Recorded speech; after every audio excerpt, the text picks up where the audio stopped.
അലാസ്കയിൽ നടന്ന ചർച്ചയിൽ മര്യാദരാമനായിരുന്നു ട്രംപ്. പതിവുള്ള പുച്ഛമോ ഇല്ലെങ്കിൽ ധാർഷ്ട്യമോ ഒന്നും തന്നെ കാണാൻ കഴിഞ്ഞില്ല.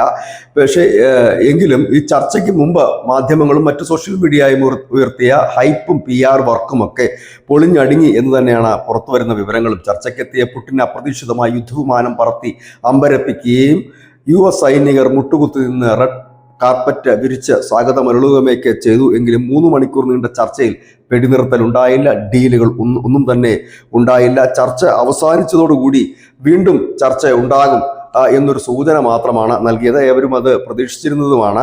ഏതായാലും യുദ്ധം അവസാനിക്കുന്ന യാതൊരു ലക്ഷ്യവും അത് കാണിക്കുന്നില്ല. കാരണം പിന്നീട് ട്രംപ് പറഞ്ഞത് ഈ ചർച്ചയുടെ വിശദാംശങ്ങൾ നാറ്റോ രാജ്യങ്ങളെയും സെലൻസ്കിയെയും അറിയിക്കും.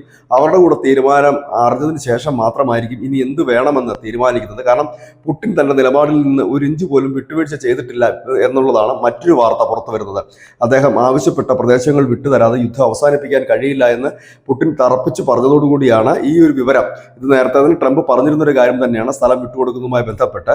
ഇനി അത് മറ്റ് നാറ്റോ രാജ്യങ്ങളും സെലൻസ്കിയുമായി ചർച്ച ചെയ്തിട്ട് വേണം മുമ്പോട്ട് പോകാനുണ്ട്. പക്ഷേ ഇത് യൂറോപ്യൻ യൂണിയൻ രാജ്യങ്ങളോ നാറ്റോ സഖ്യമോ ഇല്ലെങ്കിൽ സെലൻസ്കിയോ അംഗീകരിക്കാൻ യാതൊരു സാധ്യതയുമില്ല. ഇതിന് തൊട്ടു പിന്നാലെ ഉക്രൈനിൽ നിന്ന് വരുന്നത് മറ്റൊരു വാർത്തയാണ്. പൊക്കോവസ്ക് ഭാഗികമായി റഷ്യൻ സൈന്യം വളഞ്ഞിട്ടുണ്ട് എന്നൊരു വാർത്ത പുറത്തു വരുന്നു. ഒപ്പം തന്നെ ഡൊണറ്റ്സ്കിലെ യാ ബ്ലൂനിവിക് എന്ന് പറയുന്ന ഗ്രാമം പൂർണ്ണമായി റഷ്യൻ സേന പിടിച്ചെടുത്ത വാർത്തകൾ പുറത്തു വരുന്നു. അതായത് ഈ ചർച്ചകൾക്ക് പിന്നാലെ വലിയ രീതിയിലുള്ള ആക്രമണം റഷ്യ കടുപ്പിച്ചിരിക്കുന്നു എന്നുള്ളതാണ്. അതിന് പിന്നാലെ മറ്റൊരു ട്വിസ്റ്റിന് ട്രംപ് നീക്കം തുടങ്ങിയിട്ടുണ്ട്. അത് ഇന്ത്യക്ക് മേൽ ആഗസ്റ്റ് 25 മുതൽ ചുമത്താനിരുന്ന അധിക 25% തീരുവ ഇപ്പോൾ തൽക്കാലം മരവിപ്പിക്കാനുള്ളൊരു നീക്കമാണത്. നേരത്തെ 25% താരിഫ് ഇന്ത്യക്ക് മേൽ പ്രഖ്യാപിച്ചിരുന്നു. അതുകൂടാതെ റഷ്യയിൽ നിന്ന് എണ്ണ വാങ്ങുന്നതിന് പിഴയായി 25% താരിഫ് കൂടി. അങ്ങനെ ടോട്ടൽ 50% താരിഫാണ് ഇന്ത്യക്ക് മേൽ ചുമത്തിയിരുന്നത്. അതിൽ ഈ റഷ്യയുടെ പക്കൽ നിന്നും എണ്ണ വാങ്ങുന്നതിൽ ചുമത്തിയ പിഴച്ചുങ്കം അത് 3 ആഴ്ചത്തേക്ക് 2 മുതൽ 3 ആഴ്ച വരെ അത് തൽക്കാലം മരവിപ്പിക്കാനാണ് ഇപ്പോൾ ട്രംപിന്റെ നീക്കം. 3 ആഴ്ചയ്ക്ക് ശേഷം താനത് പുനഃപരിശോധിക്കും എന്ന് പറയുന്നു.